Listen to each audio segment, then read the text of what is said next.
हाँ तो बेटा एक्सरसाइज 1.2 का क्वेश्चन नंबर 4 देखिए क्या है।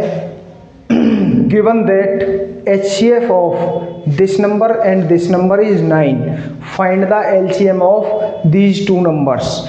तो बेटे हमने पहले फॉर्मूला किया था इसका, उसमें हमने सीखा था, देखिए उस फॉर्मूले में हमें क्या दिया गया था कि LCM into HCF equal to product of two number. क्या था? Product of two numbers. ठीक है बेटा, ये हमने आइडेंटिटी पढ़ी थी इसकी, ये देखिए इसी पर बेस ये क्वेश्चन है। बस ये फॉर्मूला हमें इसमें लगाना है। क्या दिया है इसने? गिवन क्या है आपको यहां पर? Given number A equal to 306, B equal to 657 and HCF is 9। ये चीजें आपको गिवन है। फॉर्मूला आपका ये है, इसमें रखिए बेटा क्या है? LCM into HCF equal to A into B। HCF कितना है? तो LCM इंटू HCF दिया हुआ 9 इक्वल टू A कितना दिया हुआ है? 306 इंटू B कितना है? 657। LCM निकालना है, इसे इधर ट्रांसफर करोगे, क्या होगा? LCM equal to 306 into 657 upon 9। करिए इसे सॉल्व। 9 से 9 3 जा 27 और 9 3 जा 27, 3 बचेगा और 9 4 जा 36। ठीक है, तो LCM आपका आ जाएगा 34 इंटू 657। इसकी मल्टीप्लाई करिए, कितना आता है? इसका मल्टीप्लाई कितना आएगा देखना बेटा।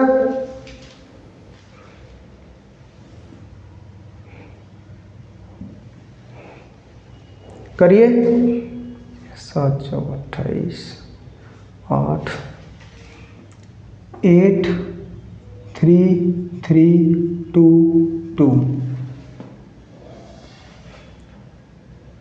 ये आ जाएगा। नोट डाउन करिए। LCM हो गया आपका, LCM इक्वल टू 22338। ये आंसर है। ठीक है, बिल्कुल सिंपल क्वेश्चन है। इसमें आपको नंबर दिया हुआ था, HCF दिया हुआ था, LCM निकालना था। आपने आइडेंटिटी पिछले में पढ़ी थी, पिछले क्वेश्चन में बताया था LCM into HCF equal to product of two numbers. तो हमें A नंबर दे रखा था, B दे रखा था, HCF दे रखा था। LCM into HCF equal to A into B, LCM into HCF 9 दे रखा था। नंबर A इंटू B दोनों ये है, यहाँ से लिए। अब इसको सॉल्व किया तो ये आपका LCM आया 22338। नोट डाउन करिए। देखिए बेटा क्वेश्चन नंबर 5। क्वेश्चन नंबर 5 में क्या पूछा गया है? चेक वेदर 6 की power n can and with the digit 0 for any natural number n। तो इसमें ये कहा गया कि जो ये पर्टिकुलर नंबर है 6 की पावर n, क्या ये 0 पर एंड होगा, ऐसा इसने पूछा है। तो देखिए सबसे पहले आपको ये जानना पड़ेगा कि पहले वो नंबर जो 0 पे एंड होगा उसके क्या कंडीशन होती है। The number and with 0 have factor 2 and 5। जो भी नंबर आपका 0 पे एंड होगा उसके फैक्टर 2 और 5 होने चाहिए, ऐसी इसकी कंडीशन है। तो हम इसके लिए इस कंडीशन के लिए बेटे चेक करेंगे। ठीक है, दिया हुआ है हमें गिवन 6 की पावर n। इसके जब आप फैक्टर करोगे, फैक्टर आप 6 के करोगे, 2 3 जा 3 1 जा, तो ये 2 और 3, 6 के फैक्टर क्या आ गए आपके 2 एंड 3, करिए 2 इंटू 3 की पावर n, क्या हो जाएगा ये 2 की पावर n इंटू 3 की पावर n। अब जो कंडीशन कहती है कि दोनों फैक्टर होने चाहिए, जो भी नंबर 0 पर एंड होगा उसमें 2 और 5 होने चाहिए, लेकिन हमारे यहाँ पर 2 तो है हमारे फैक्टर में, लेकिन बेटे 5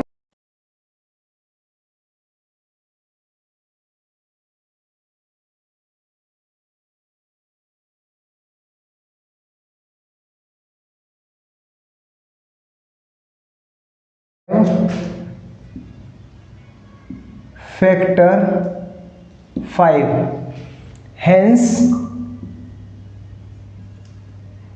it will not end with 0। इतनी छोटी बात इसने पूछी थी कि कोई भी नंबर 0 पर एंड होगा, 0 पर एंड होने वाले नंबर की कंडीशन होती है कि उसके फैक्टर में 2 और 5 का होना कंपलसरी है। लेकिन जब हम 6 के फैक्टर करते हैं तो हमें 2 एंड 3 मिलता है। 2 एंड 3 में जब हमारी कंडीशन कहती है 2 एंड 5 होना चाहिए, लेकिन यहाँ पर क्या है 2 एंड 3, तो इसके पास क्या है, इसके पास फैक्टर 5 नहीं है, तो ये प्रूफ हो गया कि ये नंबर 0 से एंड नहीं होगा। ठीक है बेटे, नोट डाउन करिए। क्वेश्चन नंबर 5 आपका कंप्लीट। हाँ तो बच्चों क्वेश्चन नंबर 6 आपकी स्क्रीन पर देखिए। Explain why this and this are composite number. Composite number की इसने बात की है। सबसे पहले आपको पता होना चाहिए कि कंपोजिट नंबर क्या होता है। कंपोजिट नंबर, कंपोजिट नंबर क्या होते हैं, जिसके having composite number are the number having 2 factors. ठीक है बेटा, जिसके 2 फैक्टर हों। फॉर एग्जाम्पल आप एक एग्जाम्पल देखिए, जैसे 6 है, 6 के फैक्टर क्या होंगे 2 इंटू 3, तो एक कंपोजिट नंबर होगा। 4 का फैक्टर क्या होगा 2 इंटू 2, इसके अलावा एक और फैक्टर है। अब मान लो 7 ले लो, 7 का कोई फैक्टर है, 7 का अपना एक ही फैक्टर है, इसका कोई फैक्टर नहीं है, तो ये क्या है कंपोजिट नंबर नहीं है। ये आपके कंपोजिट नंबर हैं। तो जिसके 2 फैक्टर होंगे वो आपका कंपोजिट नंबर होगा। तो अब यहाँ पर देखिए क्वेश्चन क्या कहता है आपका। क्वेश्चन में दिया हुआ, फर्स्ट लीजिए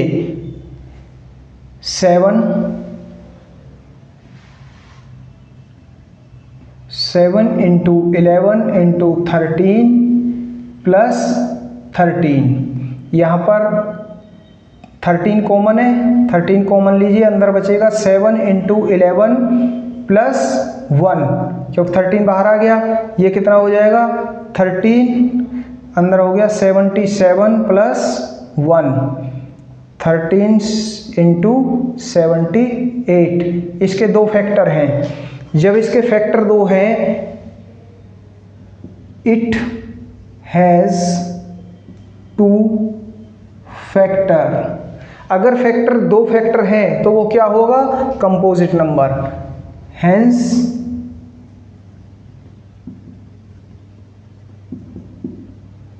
it is a composite number. बिल्कुल सिंपल बेटा, फैक्टर करिए, पता चले 2 फैक्टर हैं तो ये कंपोजिट नंबर होगा। सेकंड वन क्या है, 7 into 6 into 5 into 4 into 3 into 2 into 1 plus 5। यहाँ से क्या कॉमन आएगा, 5 कॉमन आएगा, तो क्या होगा, 5 आप कॉमन लीजिए, अंदर बचेगा 7 into 6 into 4 into 3 into 2 plus 1। ठीक है बेटा, अब इसकी मल्टीप्लाई कर लो, मल्टीप्लाई करके क्या आएगा, 6 24 24 के 144 144 सत्ते अब आएगा 1008 प्लस 1, 5 आपका बाहर हो गया। इसको करोगे 5 इंटू 119, इसके भी 2 फैक्टर हैं तो क्या लिखोगे, it has 2 factors, hence it is a composite number। ठीक है बेटे, इतना छोटा सा क्वेश्चन था, इसमें कंपोजिट नंबर पूछा था। आपको पता है कंपोजिट नंबर वो होते हैं जिसके फैक्टर कम से कम 2 फैक्टर हों। तो 2 फैक्टर के लिए हमने जब इसको सॉल्व किया तो इसके फैक्टर 2 मिले, इट मीन्स ये कंपोजिट नंबर है। जब हमने इसे सॉल्व किया तो इसके भी हमने 2 फैक्टर्स प्राप्त किए, इसलिए ये भी एक कंपोजिट नंबर है। नोट डाउन करिए। हाँ तो बेटा 1.2 एक्सरसाइज का लास्ट क्वेश्चन देखिए आपकी स्क्रीन पर क्या कहता है।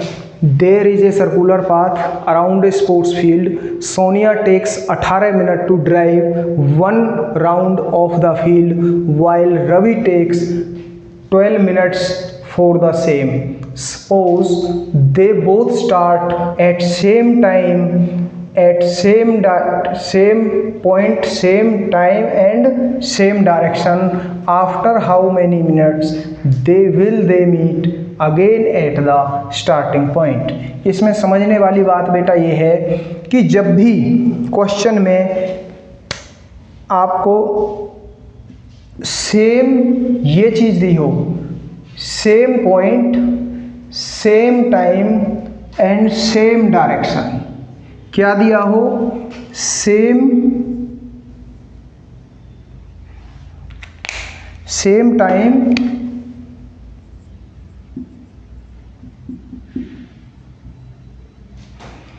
या सेम पॉइंट या सेम डायरेक्शन, तो बेटा उसमें समझ लेना आपने क्या निकालना है, एलसीएम। जब भी किसी क्वेश्चन में ये 3 पॉइंट हो आपके तो ये समझ लेना आपको क्वेश्चन में एलसीएम निकालना है। अब बात करते हैं क्वेश्चन की। क्वेश्चन क्या कहता है कि सोनिया एक चक्कर, कोई सर्कुलर पाथ है, मान लो कि ये सर्कुलर कोई पाथ है, ये कहता है कि कोई सोनिया इसका एक राउंड लगाने में, सोनिया इसका एक राउंड लगाने के लिए कितना टाइम लेती है, 18 मिनट। ठीक है, कोई लड़का रवि है, वो इसका एक राउंड कंप्लीट करने में रवि कितना टाइम लेता है, 12 मिनट। ठीक है बेटा, ये इसने कहा है इसका एक राउंड लगाने के लिए सोनिया 18 मिनट लेती है, रवि 12 मिनट लेता है। तो अब देखने वाली बात यह है, थोड़ा सा इसे लिखिए, सोनिया टेक्स टाइम कितना लेती है बेटा, 18 मिनट। रवि टेक्स टाइम कितना है, 12 मिनट्स। ठीक है बेटा, इतना। इसके बाद इनकी क्या है, डायरेक्शन मैंने बताया था, जब डायरेक्शन सेम है, जब डायरेक्शन सेम है तो क्या निकलेगा, एलसीएम। डायरेक्शन क्या है, सेम, तो क्या होगा, एलसीएम ऑफ 12 एंड 18। इनका एलसीएम निकालिए, क्या आएगा, एलसीएम आएगा 12 का एलसीएम 2 6 जा 2 3 जा 3 1 जा। 18 का निकालिए 2 9 जा 3 3 जा 3 1 जा। ठीक है बेटा, तो क्या आएगा, फैक्टर क्या हो जाएंगे इसके फैक्टर, चलिए इधर लिख दिए, इधर कर लेते हैं।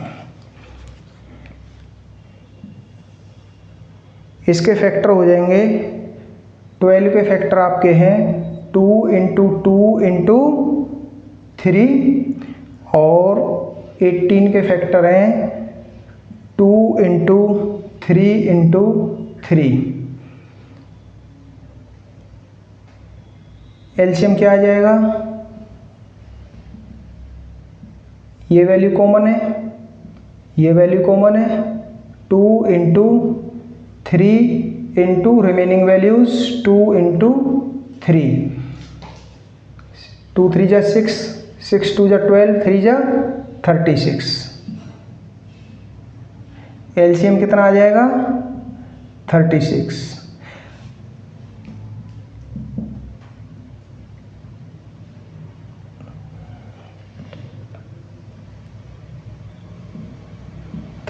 मिनट। तो उसने क्या पूछा था, after how many minutes will they meet again at starting point. तो आप लिखोगे they will meet again at starting point after 36 minutes. ठीक है बेटा, ये है क्वेश्चन, ये आपका लास्ट क्वेश्चन था, बिल्कुल सिंपल था। उसने क्या पूछा था, कोई रवि और सोनिया हैं जो एक सर्कुलर पाथ में चक्कर लगाते हैं, कोई सर्कुलर का पाथ जैसे मैंने बताया था उसका राउंड कंप्लीट करते हैं और सेम ही डायरेक्शन है उनकी, सेम पॉइंट है, सेम डायरेक्शन है, सेम पॉइंट है और सेम टाइम है। तो जब इस तरह की स्थिति हो तो आपको सीधा इसमें पता चल जाता है कि क्या निकालना है, एलसीएम निकालना है। एलसीएम निकालने के लिए आप देखिए सोनिया कितना टाइम लेती है, 18 मिनट, रवि कितना टाइम लेता है, 12 मिनट। दोनों की जब डायरेक्शन सेम की बात हुई है, क्या निकलेगा, एलसीएम। दोनों का आप एलसीएम निकालोगे, एलसीएम आपका ये आ जाएगा, इसके फैक्टर करोगे तो यहाँ से एलसीएम निकल जाएगा आपका 36 मिनट आपका एलसीएम आ गया। तो इसने पूछा था कि कितने मिनट के बाद वो स्टार्टिंग पॉइंट पर दोबारा मिलेंगे। तो बेटा 36 मिनट के बाद they will meet again at starting point after 36 minute. Note down करिए, ये आपकी एक्सरसाइज 1.2 कंप्लीट होती है बेटा। अगर कोई क्वेश्चन आपको लगता है कि भाई कोई प्रॉब्लम है या कोई आपको उसमें समस्या आती है तो आप कमेंट करके ज़रूर पूछिए। आई होप आपको समझ आया होगा।